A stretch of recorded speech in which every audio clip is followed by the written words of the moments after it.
Muy buenas tardes a todas y a todos los que nos escuchan, que nos acompañan, y concluyendo esta semana maravillosa que fue la semana del Fifth Week. Nuestro Fifth Week empezó el lunes y durante esos 5 días nosotros aportamos de una manera muy importante a la transformación de la salud de Brasil, trayendo así experiencias de otros sectores para que la salud pudiera conectarse también a las soluciones que muchas veces son problemas. Hay soluciones que son comunes a todos los sectores de la economía, sea del sector público o del sector privado. Por lo tanto, estoy muy honrado de poder estar aquí haciendo este cierre de nuestro encuentro del Summit 21, porque este fue un evento creado para discutir ESG, que pudiéramos así debatir durante esos 5 días y ver cómo la responsabilidad social, buenas prácticas, con buenas prácticas de gobierno y ver cómo todo ese tema ambiental necesita ser introducido en los ambientes de trabajo, en los ambientes de escuela, para que así podamos preservar nuestro planeta, para que así podamos mejorar la calificación de las personas y para que tengamos personas con ciudadanía plena en nuestro país. Quisiera entonces mucho agradecer a los más de 20,000 inscritos en nuestro evento, agradecer una vez más en ese cierre, agradecerles a los profesionales de la salud de forma general, que durante todo ese periodo de la pandemia demostraron una total y absoluto compromiso con la protección de la vida de millones de brasileños, de miles de personas en el mundo, profesionales de la salud que dieron ejemplo de dedicación y también de compromiso con la causa de la salud y ciudadana, dando así todo lo que el médico tiene que tener con mayor intensidad, que es la compasión. El hecho de tener realmente un compromiso con las personas, todo eso y el hecho de sentirse en el lugar de las personas. Por lo tanto, les agradezco a los profesionales de la salud como un todo, a los técnicos de enfermería, a los médicos, a los fisioterapeutas, psicólogos, nutricionistas, farmacéuticos, a los auxiliares de las camillas, al personal que prepara la comida, a la gente que hace la limpieza, todo ese equipo interdisciplinario que dio un show de compromiso y de empatía, enfrentando así toda esa pandemia, a pesar de la tristeza de los más de 600,000 brasileños que perdieron su vida. Y este panel, entonces, así como nuestra semana, también es una manera de homenajear a aquellos que perdieron sus vidas.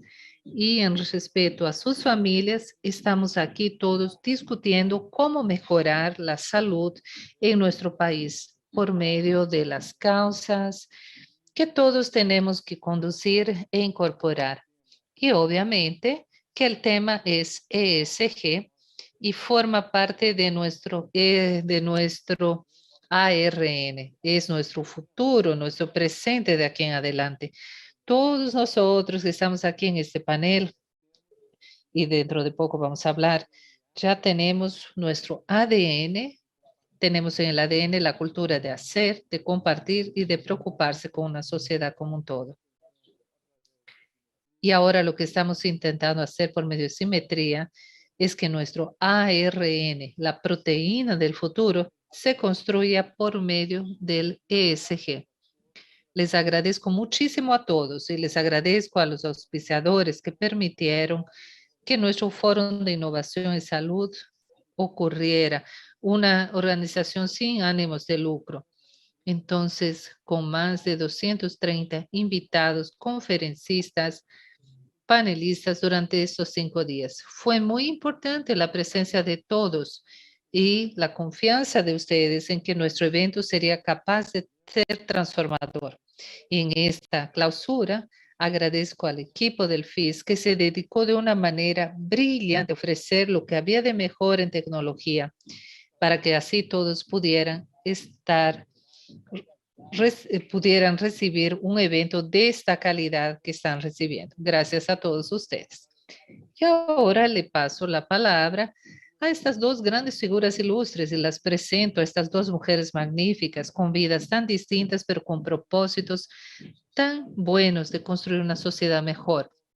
Muchísimas gracias, Neca Setúbal, nuestra querida profesora, gran profesora y estudiosa de la educación en Brasil, que ha dedicado una buena parte de su vida y de su tiempo a las políticas públicas y a entender mejor los procesos de la educación y pedagógicos y también a entregar siempre que sea posible, no solamente desde el punto de vista teórico y práctico, actuando en las comunidades más pobres y con soluciones maravillosas. Ella lideró un proceso en São Paulo que alcanzó todo el país por medio de la captación de recursos, de aliados, de empresarios que pudieran factibilizar la atención y el soporte a las poblaciones más sufridas, especialmente a las más periféricas y a nuestras grandes metrópolis. También estará con nosotros a partir de ahora Tania Consentino, una mujer extraordinaria. Empezó su vida profesional ya trabajando a los 16 años de edad, dedicándose, fue técnica en el área de electrónica, después estudió ingeniería eléctrica y se dedicó a un trabajo en un momento aún muy inicial. Y hoy ella es presidente de Microsoft Brasil. Ella es increíble, es poderosa. Y Tania trabajó en la empresa del hombre que transformó el mundo, porque Bill Gates, cuando en 1985 lanzó la plataforma Windows, Microsoft simplemente modificó la manera de ser de todo el mundo, que estaba habituado a, a DOE, al sistema DOS. Y ese tipo tan brillante desarrolló algo que conectó a todo el mundo para en tiempo real, para el bien y para el mal. Estamos hoy todos conectados porque Bill Gates en 1985 hizo eso. Y está aquí, por lo tanto, con nosotros Tania Consentino. Muchísimas gracias, Neca. Muchísimas gracias, Tania, por estar aquí con nosotros. Les agradezco muchísimo a ambas por su disponibilidad. Sé que su agenda es apretada y ustedes de una manera muy generosa aceptaron nuestra invitación para estar aquí compartiendo conocimientos, sus saberes, sus experiencias de vida con todos los que nos ven y escuchan. Muchísimas gracias, buenas tardes y para iniciar entonces esta charla les presento entonces a la profesora Neca Setúbal. Buenas tardes, profesora Neca. Buenas tardes, José. José, es un honor estar aquí. Quiero agradecerle a usted como presidente de este Foro de Innovación y Salud, agradecer por estar aquí con Tania, quien admiro por su trayectoria, y a Microsoft, que es increíble, que siempre actúa en la educación. Y es un honor muy grande estar en un panel de salud pudiendo hablar de educación. Entonces mi corazón realmente se alegra por eso. Se alegra tan solo de pensar que nosotros podemos traer y ver cómo es importante traer la educación para diferentes sectores y sin duda para la salud. Entonces yo comparto con José todos los homenajes a todos los profesionales de salud que han actuado y que actúan de una manera tan increíble, tan competente y tan llena de valor. Por eso no puedo dejar de mencionar, al iniciar mi charla, mencionar los temas dramáticos y los aprendizajes que la pandemia nos trajo en estos momentos. En estos momentos en que este foro está discutiendo el ESG, como dijo José, y que es tan fundamental para el mundo y para Brasil específicamente, un país donde trabajamos con temas sociales, ambientales y de gobernanza tan cruciales. Poder aportar en la agenda de las empresas, trayendo un poco la mirada de la educación, es un honor increíble. Por eso quisiera empezar diciendo que hay que pensar la educación en el contexto en que estamos actuando, en Brasil, en el mundo y en la sociedad contemporánea. Me gustaría entonces empezar mostrándoles algunos aprendizajes y temas que vivimos durante la pandemia. Esos son los puntos que ya existían antes de la pandemia, pero que fueron muy acelerados con la pandemia. El primero, obviamente, es la salud. Yo creo que entendimos la importancia de un sistema público de salud que pueda conectar las instancias general, estatal y municipal. La importancia que el Estado tiene cuando en su actuación de la sociedad y en el tema de la salud, sin duda. Creo que la salud mostró entonces una importancia en ese sistema y la importancia de tener una mirada holística para la salud. Así, la pandemia resaltó mucho también la importancia de la salud mental. Temas obvios como datos de la depresión, varios problemas relativos a la salud mental. Y durante la pandemia eso se visibilizó y se volvió muy fuerte. Entonces, la importancia de la salud como un todo y en este tema de la salud mental tiene que ser incorporado por las empresas del tercer sector, por las organizaciones, porque son fundamentales en esa mirada en que el individuo se constituye y puede participar en la sociedad. El segundo punto que la pandemia nos trae aquí es el tema de lo social. Entonces estamos hablando de SG, estamos hablando de lo social. Estamos muy impactados mirando aquí el grado de vulnerabilidad, de pobreza y de comunidades periféricas, de las villas miserias o favelas, y que muchas veces no eran vistos por la sociedad como un todo. Entonces, vemos que así estamos en un proceso de pensar en un tema dramático que es el hambre. Y es un paso tan importante para poder unir fuerzas y superarlo aquí. Pienso que junto con ese tema de la visibilidad y el tema de la vulnerabilidad también surgieron grandes liderazgos. Liderazgos que son originarios de las favelas, de las villas miserias, liderazgos negros que nos mostraron la posibilidad que tenemos de construir una sociedad junto con esos liderazgos, incluyendo a estas comunidades.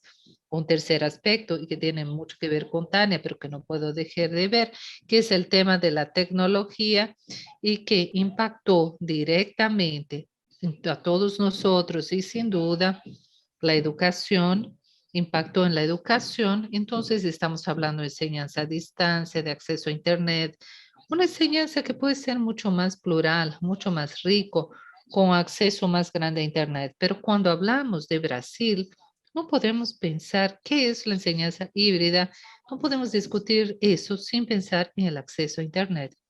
La gran parte de las escuelas tienen Internet con una banda muy baja, que por lo tanto no pueden hacer descargas. La mayoría de la población accede a Internet por medio de un celular que tiene poquísimo espacio para hacer descargas de clases, etcétera.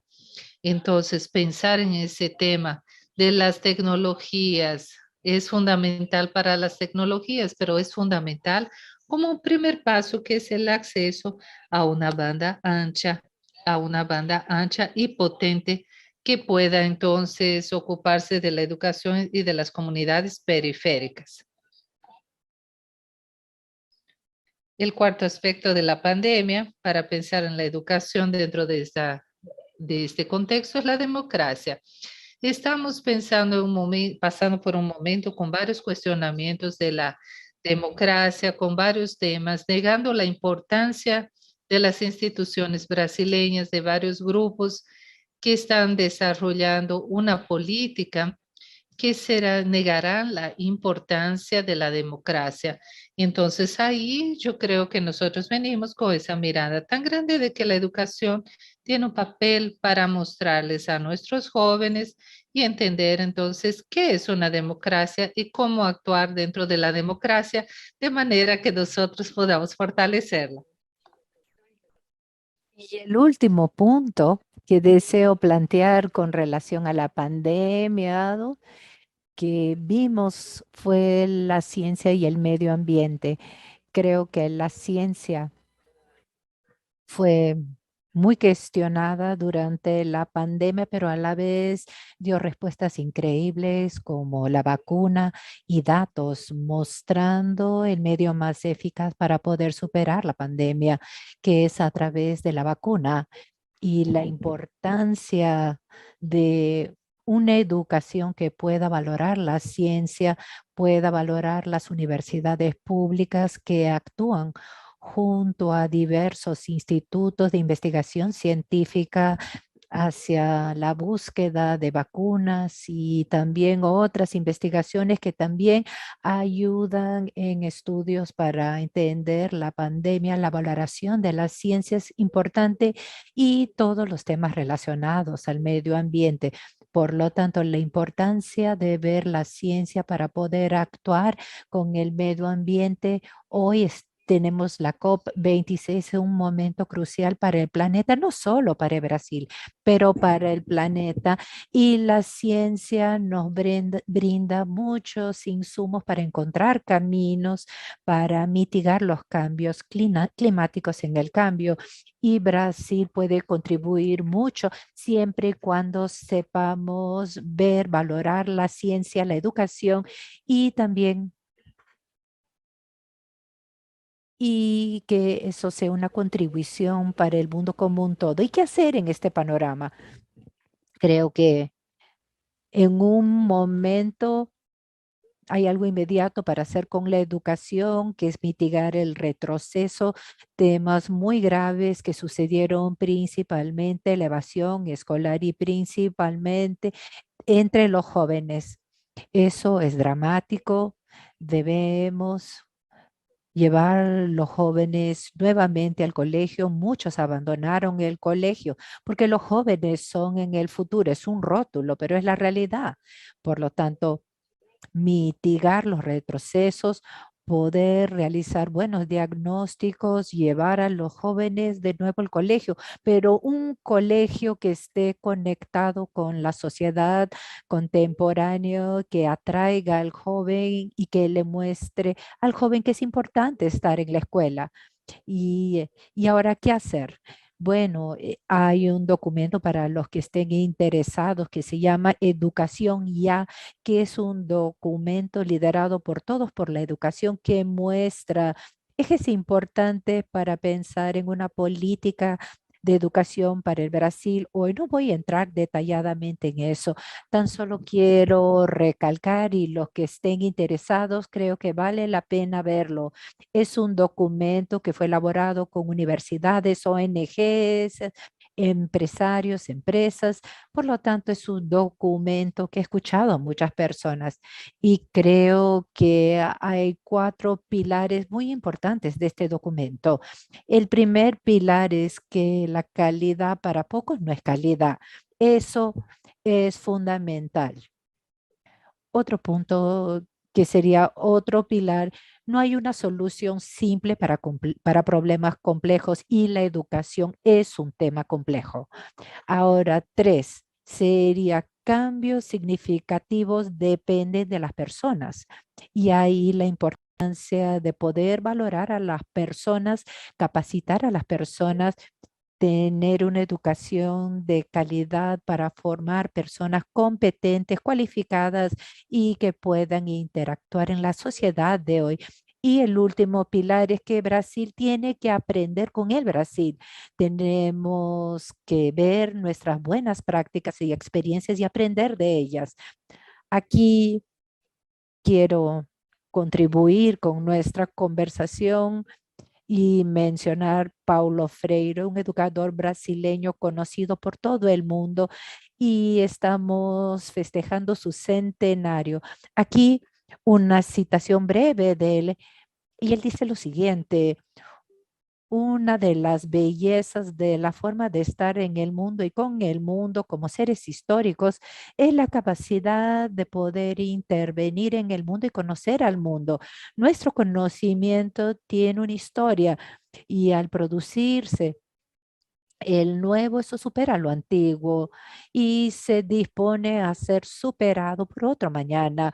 Por lo tanto, creo que eso es bonito porque muestra, uno, el primer punto que Paulo aporta, que es muy contemporáneo y muy relacionado con ese momento post pandemia, que es la importancia del conocimiento, la importancia de ver el pasado y lo que tiene sentido y superar el pasado. Sí, tenemos que analizar el pasado y tenemos que analizar al Brasil, cuál es nuestra historia, el pasado, nuestra potencia para continuar caminando. El conocimiento abre ventanas. El aspecto número 2 de Paulo Freire, que es increíble, que está relacionado con hoy, es el diálogo. Constantemente habla de diálogos diferentes, las relaciones con diálogos y que el sujeto se construye como un sujeto, como un ser histórico y una persona en este diálogo. Y el diálogo del profesor con el alumno, el profesor escuchando al alumno, es importante y también creer en el alumno y saber que el alumno puede. Hay que incluir los saberes que los padres de alumnos y los alumnos aportan. Y tres sería la relación entre educación y cultura. Hoy vemos la importancia de los movimientos en las periferias, las slums, el rap, han traído un poder a las periferias y hacen con que los jóvenes de la periferia vayan a la universidad, los atraen a la educación. Todo eso, creo que se me está agotando el tiempo, voy a empezar a finalizar todo lo que Paulo Freire planteó hace mucho tiempo y él es reconocido por todo el mundo porque eso está conectado con lo que vivimos hoy. Si vemos a Finlandia, que es un país que se destaca en la educación por sus datos de aprendizajes, vamos a ver que Finlandia busca eso, busca una mirada interdisciplinaria, no acabando, pero superando las disciplinas de una forma interdisciplinaria. Finlandia valora el trabajo colaborativo, la crítica, la articulación de conocimientos, presentación de soluciones, proyectos que se conecten con la realidad y proyectos que puedan conectarse con el mundo contemporáneo. Creo que mi mensaje aquí es que la educación, como José mencionó, empieza en la educación infantil y va hasta la universidad en todas las etapas.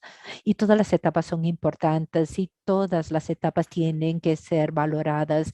La formación del profesor es muy importante porque son los profesores los que cambian el mundo y tenemos que incluir esa mirada con el desarrollo humano en el centro de la educación. Yo hablé del contexto porque educación tiene que responder a estos temas que están siendo colocadas o planteadas por el mundo contemporáneo. La educación tiene que formar a los jóvenes para actuar en el mundo, para resolver problemas sociales, ambientales, trabajar con ciencia, tecnología. Es para eso y eso va a ser con que los jóvenes regresen a la educación. Si hay un colegio que utilice este contexto y que discuta con los niños, cada uno con su mirada, que pueda discutir la diversidad brasileña, los problemas que nos afectan a los brasileños y al mundo como un todo. Sí, sin duda alguna, vamos a poder construir un Brasil poderoso y ese Brasil poderoso es un Brasil que incluye a todos. No somos Europa, no somos Estados Unidos. Tenemos un gran poder y ese poder es por nuestra diversidad, por nuestra capacidad de actuar con lo que somos y creo que la educación puede contribuir con eso y debe contribuir con eso para poder transformar al mundo hoy por hoy. Sería eso y después podemos conversar más. Muchas gracias, Neca Setúbal, de excelentes planteamientos. Y ahora, aprovechando algunas sugerencias y algunos de estos planteamientos voy a provocar a la presidente de Microsoft, porque en realidad, Tania, estamos pasando por una gran dificultad en este momento de pandemia con, con relación a lo que NECA mencionó que sería el abandono escolar. Esta semana tuve la oportunidad de leer en la prensa el resultado de la pérdida de la capacidad de escrita, el analfabetismo real de niños que no fueron al colegio durante estos 2 años, que realmente perdieron la capacidad de leer y escribir en estos 2 años. Eso será una tragedia para las futuras generaciones si no logramos revertir esa situación de una forma, y a lo mejor sea el gran reto y una gran oportunidad a la vez que Microsoft y otras empresas tecnológicas para que nos ofrezcan soluciones. Tenemos un problema. Gran parte de nuestros maestros, no los maestros de ciudades como San Pablo, de Río, no de las grandes ciudades, pero me refiero de los maestros del interior del mundo brasileño, que es enorme, de esos 5.600 municipios que son sumamente pequeños, en donde los maestros aún son de formación análoga, no son profesores con habilidades digitales, no tienen las competencias de habilidad, de conocimiento, de actitud digital, y traer de vuelta a los niños al colegio antiguo. ¿Sabes una cosa, Tania? Yo tengo 42 años desde que me recibí como médico. Yo digo, si me hubieran congelado hace 42 años en el aula que estudiaba en la Facultad de Medicina y hubiera sido descongelado ahora, yo encontraría el mismo salón y la misma pizarra, los mismos pupitres, la misma configuración, era un alumno atrás del otro, el maestro adelante. Eso ya no atrae a los jóvenes. Ellos no se atraen a estos ambientes. Por lo tanto, a través de la tecnología tenemos que construir un ambiente que sea más atraente para poder atraer al joven, y a lo mejor un ambiente físico diferenciado, más plural, como NECA Setúbal planteó, ese tema del prejuicio contra negros, contra LGBTs, mujeres. Todo eso tiene que ser desconstruido desde el inicio del colegio, pero para eso el maestro tiene que ser un agente de transformación. Tania, bueno, te doy las bienvenidas. ¿Piensan que podríamos recibir ayuda de la tecnología para en eso? Y muchas gracias. Josié, muchas gracias por la invitación. Es un honor estar aquí en el Foro de Innovación y Salud. Es un placer compartir este panel con NECA. Uno, quiero decirte que me siento muy contenta de participar de un panel que habla de innovación y salud, que es el alicerce de esta semana, y soy la pioneer de la ONU. Es un ejecutivo que trabaja con las ODS en los negocios. ¿Qué son estas ODS? Son 17 compromisos que si se cumplen pueden eliminar pobreza, desigualdad y reducir los impactos del cambio climático hasta 2030. Y ODS 3 es acceso a salud de calidad, ODS 4 acceso a educación de calidad, y el de 5 diversidad e inclusión. Voy a mencionar 3 de los 17, pero algo queda claro: porque no hay desarrollo económico o eliminación de problemas, disminución de desigualdad, si no hay acceso a educación ni a salud. Y que lo que es más bacán de todo eso es ver que las empresas han entendido su rol. Y cuando hablamos sobre ODS, es una llamada al sector privado, porque los desafíos de la educación, bueno, tenemos algunos desafíos en estos días en nuestra vida moderna, que son enormes, que ya el sector público por sí solo puede enfocarse en ellos en una corta ventana de tiempo. Por lo tanto, es importante incorporar diferentes grupos. La sociedad tiene su rol, el sector privado tiene su rol, ONGs, academia y el sector público, porque si no trabajamos juntos no vamos a poder resolver este problema. Y cuando vemos el Brasil con una educación desigual, acceso a una salud de mala calidad, eso nos saca la ventaja competitiva del punto de vista económico. Vean el ranking mundial de Brasil en términos de talentos. Somos 75ª posición. Eso significa en la incapacidad del Brasil de poder formar talentos, de atraer talentos del extranjero y de exportar talentos. Sí tenemos que actuar y actuar ahora. Y lo que es importante, regresando a ESG, es que las empresas han entendido que tienen un rol protagónico y tienen que actuar y tienen que ser parte de la solución del problema. Bueno, te felicito por construir este foro alrededor del tema ESG, porque es algo innovador. Y hace muchos años estoy conectada, hace más de 35 años de carrera, pero en los últimos 10, 15 años he incorporado el impacto social, ambiental y de gobernanza en el core business de la empresa, porque es la forma como podemos generar un buen impacto. Cuando vemos el desafío de la educación, el maestro del futuro, el profesional del futuro, bueno, cuando vemos un niño que empieza a estudiar en la escuela primaria, probablemente 65% de esos niños van a trabajar en una profesión que no existe hoy. La interrogante es cómo voy a formar al profesional del futuro y cómo transformo la sala de aula analógica en una sala de aula con participación, pero ese reto no se restringe tan solo al área de educación, porque la tecnología está llegando y está creando una gran transformación en el mercado laboral como un todo. Y la pandemia tan solo ha acelerado la transformación digital. Lo que NECA planteó fue que la tecnología puede ayudarnos, puede ser un villano, pero puede ser una solución. Yo creo que la tecnología es el gran habilitador de la transformación de la sociedad. Cambia la forma como producimos, consumimos, educamos, cómo estudiamos, cómo tenemos acceso a la salud. Hay grandes progresos aquí, pero la capacidad de disponibilizar una vacuna en un tiempo récord.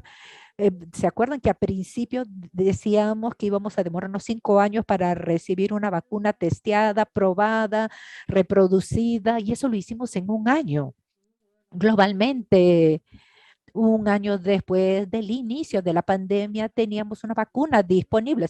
Y todo gracias a la tecnología, al avance tecnológico y gracias a la capacidad colaborativa de todos los equipos científicos del mundo. Y eso se revierte en beneficio a toda la sociedad. Por otro lado, nos presenta un reto que tengo que recualificar los profesionales. Primero, hay el niño que entra a la escuela el día de hoy, hay que prepararlos para un futuro profesional. Y hay otro lado también en donde hay centenas, millones de profesionales en el mundo que transformarán sus profesiones por la tecnología y a la vez que incluyo algunas personas para mejorar la educación, para preparar mejor a los profesionales futuros, tengo que recualificar a los profesionales de hoy y ese es el reto de hoy. En caso contrário, a desigualdade se aumenta, aumenta a pobreza, aumenta o desemprego. Quando nós vemos isso com vários estudos que se han realizado e vemos vários estudos realizados para o futuro e vemos aí o potencial de empleos generados alrededor desse mundo de la tecnologia, vemos que uma empresa de tecnologia, cualquiera de ellas, desde la más sencilla hasta la más pequeña, mediana o de gran porte en una gran empresa, necesita incorporar la tecnología para transformarse, para transformar la manera en que se relaciona con sus clientes y así tengo que preparar a aquellos que están en el mercado de trabajo en un espacio de tiempo muy corto. Yo viví en mi carrera la tercera revolución industrial. Hablamos de la primera revolución, la máquina de vapor, luego las máquinas eléctricas. Entonces, cada transformación industrial revolucionó el mercado de trabajo, pero esa transformación ocurrió en décadas. Y la tercera revolución industrial fue la automatización. Yo soy una profesional de la automatización y notamos que al mismo tiempo que las profesiones eran eliminadas y transformadas, no había tiempo de transformar la fuerza de trabajo. Nosotros vemos ahora la transformación digital y vemos, según McKinsey, que habrá 350 millones de posiciones de trabajo eliminadas en los próximos 5 a 15 años. Entonces necesito recalificar a 150 millones de trabajadores, porque si no, ¿qué va a pasar? Voy a eliminar 150 millones de profesiones y creo otras tantas. ¿Con qué? Con requisitos de especialidad distinta de más alto nivel. Entonces, ¿cómo hago este profesional que está aquí en la calificación?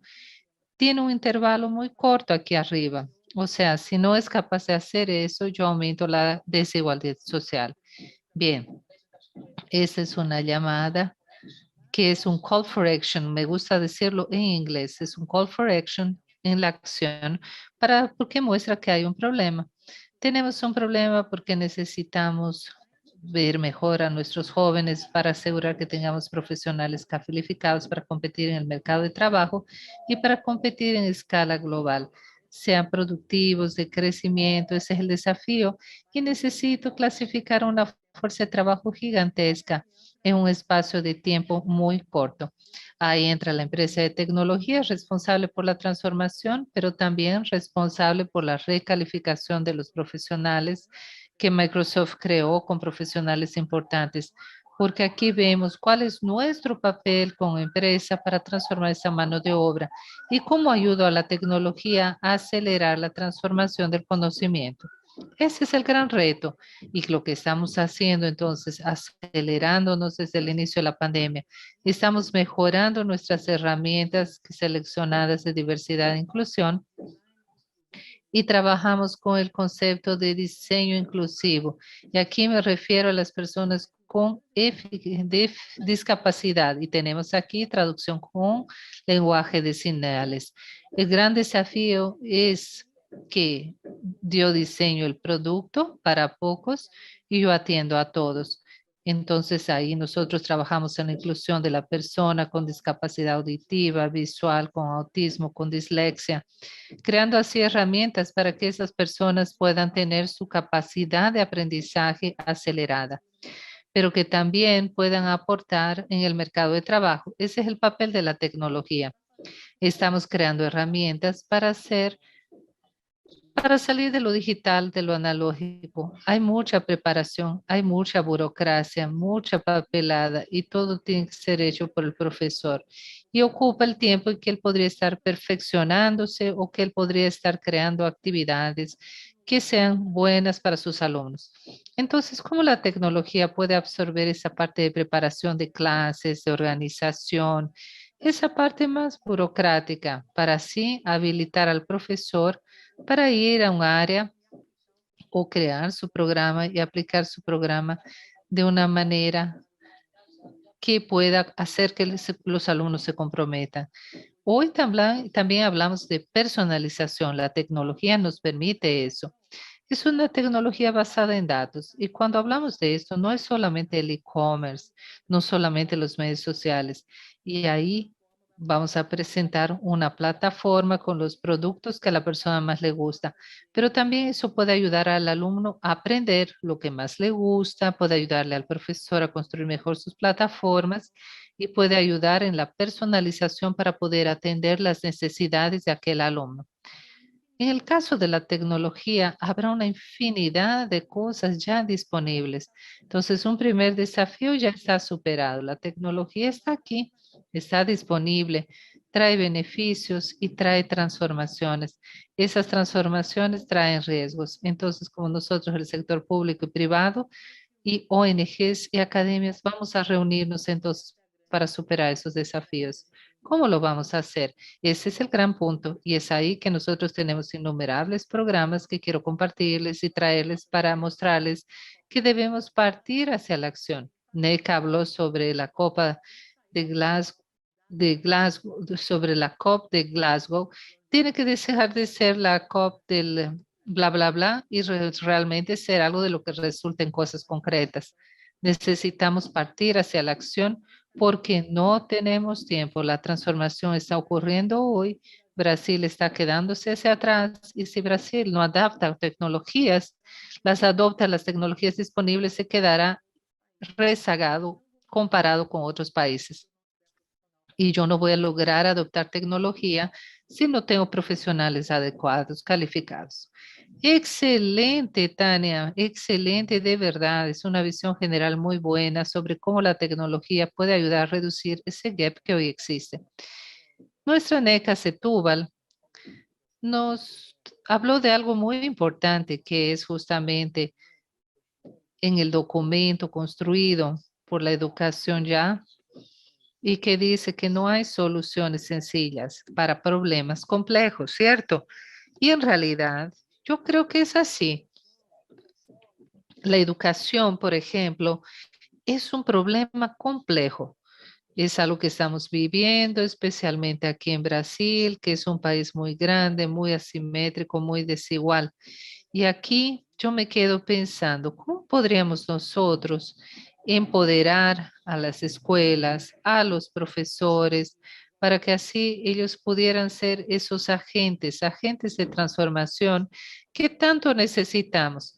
Tania ya lo dijo, habló de tecnologías existentes, es un diagnóstico de cosas más tempranas, pero yo veo ahí la cantidad de artistas que hoy son diagnosticados, la cantidad de autistas que hoy son diagnosticados. Yo no conocí ese número asustador de estudiantes de medicina o de recién graduados de medicina. Seguramente ya existía ese número grande de brasileños y brasileñas autistas, pero no eran diagnosticados. Y eso era tardío. Les doy un ejemplo. Yo soy daltónico. Yo solo descubrí que era daltónico a los 18 años cuando entré a la Universidad de Medicina en la clase de fisiología que me pusieron un cuadro para identificar los colores y yo en la clase de electrofisiología. Y entonces yo noté que era raro, todo el mundo veía el número 45 yo solo veía el 4 y pensé, ¿qué pasó? Y entonces yo me acuerdo en la escuela que cuando yo era niño, estaba en la primaria, era la escuela primaria, y después, en fin, secundaria, y los profesores no decían nada. Yo decía, ¿qué es ese rosado con verde, con azul, con amarillo? Lo mezclaba todo eso y yo me que sentía, tenía vergüenza de decir que no estaba entendiendo eso como debería ser entendido. Creo que tenía vergüenza, no sé qué era. Sé que yo no hablaba sobre el tema, no tocaba el tema, pero hoy ya existen tecnologías que permiten tempranamente y las escuelas tal vez sean entonces ese factor de transformación.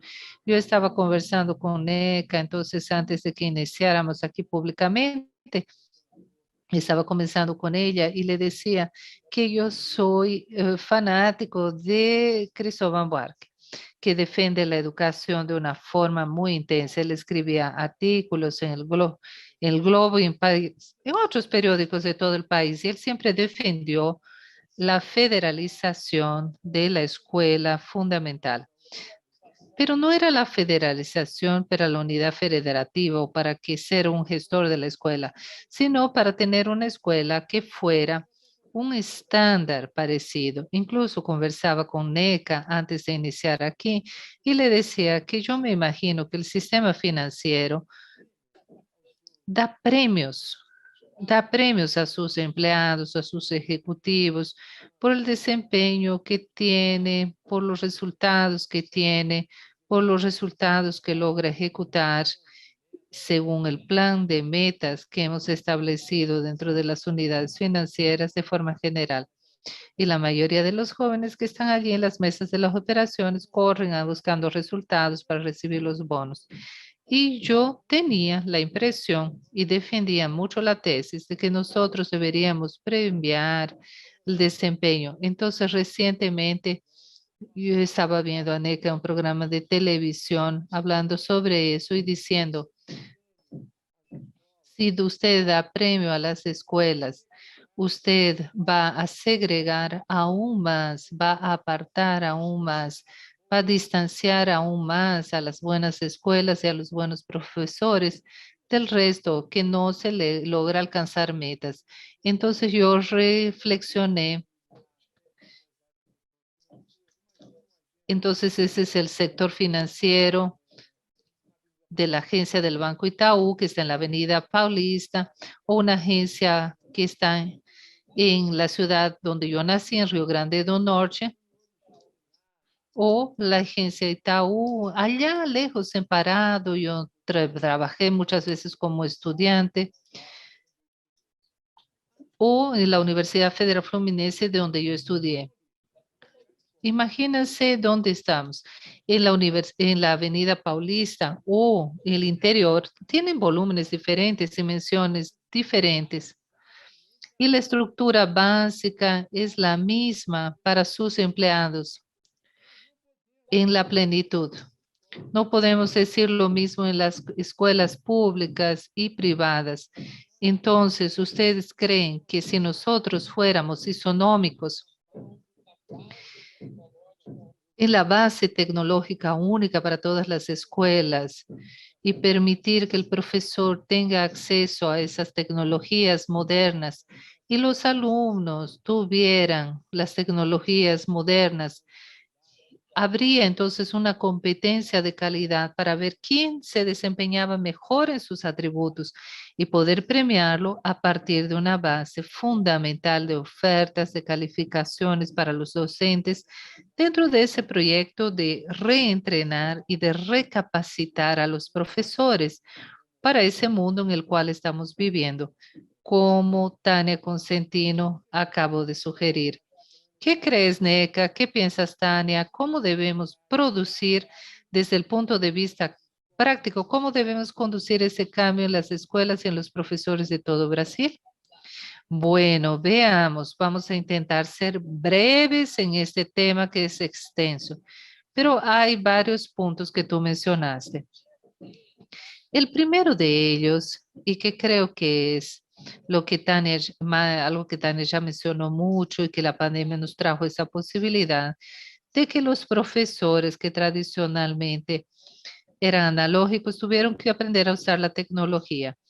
Eso está haciendo que los profesores puedan dar charlas o tener acceso a varias discusiones y debates en grupo con personas de que son celebridades de la educación, etcétera, que están hablando sobre educación en los diferentes espacios de Brasil, lo cual es muy bueno. Hay un punto allí que yo no voy a mencionarlo, pero no puedo dejar de decirlo, que es el acceso al Internet en las escuelas, porque un profesor solito o media docena de profesores pueden tener acceso a una live, etcétera, pero 2.000 niños o 300 niños no tienen acceso al mismo tiempo a ese material si no tienen banda ancha. Entonces tenemos un advocacy que aquí con programas que están parados y no, es un tema complejo, no voy a entrar ahí, pero sin eso no podemos hablar de enseñanza híbrida. Disculpe, una pequeña interrupción. ¿Es posible con 5G solucionar ese problema? Sí, el 5G tiene que llegar a las escuelas, hay que tener cable y todo eso. No tenemos ni la 4 ni la 3 en muchos lugares. Entonces, ese es un punto. Pero yo quería entrar a este otro tema, el tema de los profesores. Fíjese. ¿Es posible premiar a las escuelas? Sí, existen premios hoy en las escuelas, solo que hay que tomar en cuenta los diferentes contextos, ¿cierto? Entonces, usted citó los ejemplos de las agencias, pero existen, por ejemplo, premios en Ceará y en Pernambuco que se han destacado en la educación, que están evolucionando mucho. Y Ceará tiene premios, pero ese premio toma en cuenta el nivel en que la escuela se encuentra. Entonces, si uno va a poner un premio, ¿cuáles fueron las escuelas que tuvieron mejor IDEP? que es la medida nacional, uno está castigando aquellas escuelas que están con alumnos más pobres, más vulnerables, que son profesores, que no han pasado por concurso, que son más vulnerables. Entonces hay que hacer lo contrario, hay que darle más a quien tiene menos para conseguir una equidad.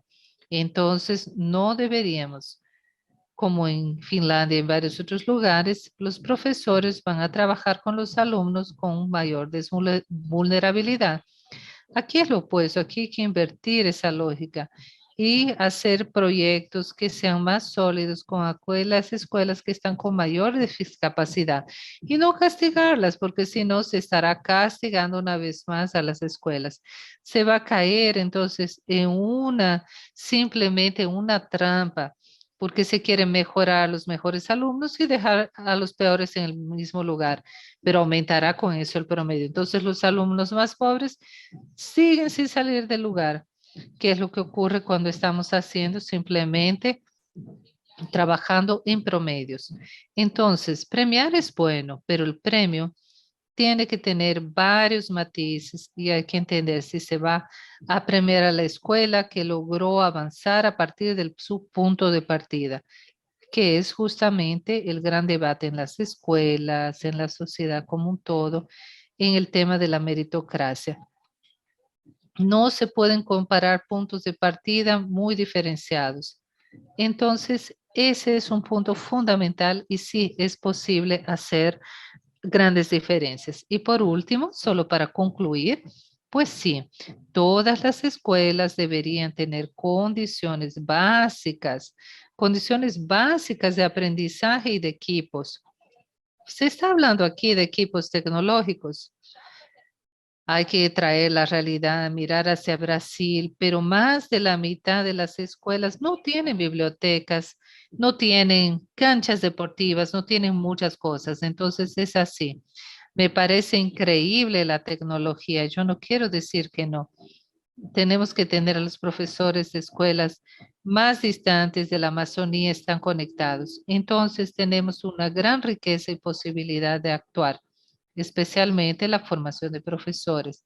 Las escuelas como Internet aún tienen que hacer un advocacy y porque eso es un derecho, para tener derecho a Internet, derecho de que todas las escuelas tengan un equipo básico de biblioteca, de Internet, de cancha deportiva. Sí, hay que hacer eso. Y es por eso que todos tienen que responsabilizarse dentro de su ámbito e ir y buscar y mejorar. Un minutito, todavía tenemos un minutito más antes de concluir, antes de que Tania pueda comentar también. ¿Tú crees que la federalización de esa propuesta atendería entonces ese concepto de dar una cierta isonomía, un trato igual a las escuelas en todo el país? Ah, José, a mí me gusta mucho el senador Cristóbal. Siempre estuve con él. Siempre tuve esa oportunidad varias veces de estar con él, pero el tema de la federalización también es muy complicado. Porque, ¿qué es bueno de la federación en la enseñanza básica? Es que nosotros tenemos 100 escuelas, más de 5.000, son muchas escuelas enormes en Brasil. Entonces, es posible tener pocas escuelas y tener una calidad así como las universidades públicas federales también son buenas y las públicas también, pero ese es un número sumamente importante. Por lo tanto, nosotros no podemos pensar y por otro lado, claro, hoy cada vez más nosotros tenemos que mirar hacia aquellos contextos distintos. Entonces, no podemos pensar en Brasilia con una mirada universal para todo Brasil. Las escuelas de la Amazonía, las escuelas indígenas, las escuelas del interior del noreste, las del sur del país, cada una tendrá una realidad muy distinta. Entonces, la federalización corre un gran riesgo de aplanar a todos y tratarlos como si todos fueran iguales, lo que sería pésimo para lograr ese compromiso de los niños. Hay que entender cuáles son los diagnósticos, como tú mismo dijiste de la importancia de las tecnologías para el diagnóstico. Entonces, la escuela tiene que actuar sobre esos niños específicos de aquella comunidad que ellos conocen, que tienen un diagnóstico X y que tienen realidades. Y que, claro, no me refiero a encapsular aquí en su región, pero a partir de entonces, de aquella región, de aquellos valores y de aquel conocimiento, usted puede hacer esos enlaces con la sociedad más amplia, global, de los problemas mayores. Entonces, la federalización tiene muchos riesgos. Ese es el debate. Y Tania, ¿cuál es tu opinión? Coincido bastante con NECA. He visitado a escuelas a orillas del río en la Amazonía que tienen realidades muy diferentes. Muchas veces ni siquiera tienen acceso a por lo tanto, llevar infraestructura básica a las escuelas para tener acceso a la tecnología es fundamental. Por lo contrario, no vamos a poder llevar conocimiento en todo el Brasil. Ahora, la tecnología disponible nos permite hacer eso. Yo podría recibir la misma calidad de educación en medio del bosque amazónico que tengo en San Pablo, si la tecnología está disponible, porque el alumno puede estar en la Amazonía viendo una clase de un profesor en San Pablo. ¿Cómo podemos garantizar un mínimo de infraestructura en las aulas? Pero también coincido con NECA con otra cosa. Yo soy del mundo privado, yo soy a favor de la meritocracia, sin embargo, las metas dirigen conductas, orientan conductas. Cuando uno le da objetivos a ejecutivos, uno tiene una expectativa de conducta. Digamos, una meta que da premio a colegios, uno puede disparar conductas equivocadas. Por lo tanto, vamos a enfocarnos en mejores alumnos, van a aumentar su promedio, pero digamos, el promedio en general no va a ser bueno. Eso es lo que tenemos que evitar. Necesitamos de metas ambiciosas y el punto de partida tiene que ser diferente al de las instituciones. Tengo que medir el avance con más ambición de lo que medimos otras cosas.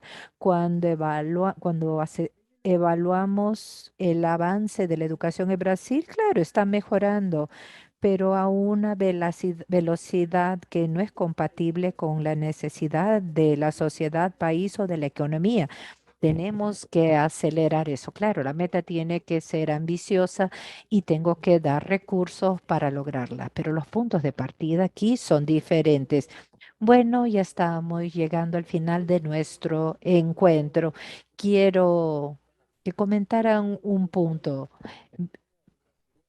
Vi una entrevista, no sé si fue de Tania o de NECA, la sugerencia de la creación de un sistema tripartito de educación. En la salud tenemos un sistema tripartito de gestión, pero tiene que ser un sistema tripartito de gobernanza en donde pudiéramos establecer directivas generales, estrategias políticas con participación de los maestros, de la asociación de padres y alumnos, de los gobiernos también, el sector privado, que pudiera haber una gobernanza compartida, porque con la gobernanza compartida regionalmente o localmente, a lo mejor los problemas planteados por NECA, o sea, dificultad de tener el orden de Brasilia cayendo en nuestros estados y distritos,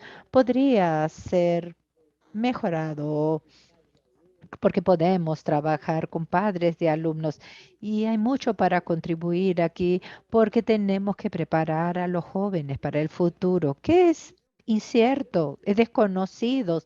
No sabemos cómo serán las profesiones en algunos años. Tania dijo que 350.000 empleos van a desaparecer. ¿Piensan que una gobernanza tripartita sería adecuada para encontrar mejores soluciones en el sector de la educación? Puede empezar porque tengo que salir en 2 minutos porque tengo una reunión. Pido disculpas. La gobernanza es la palabra.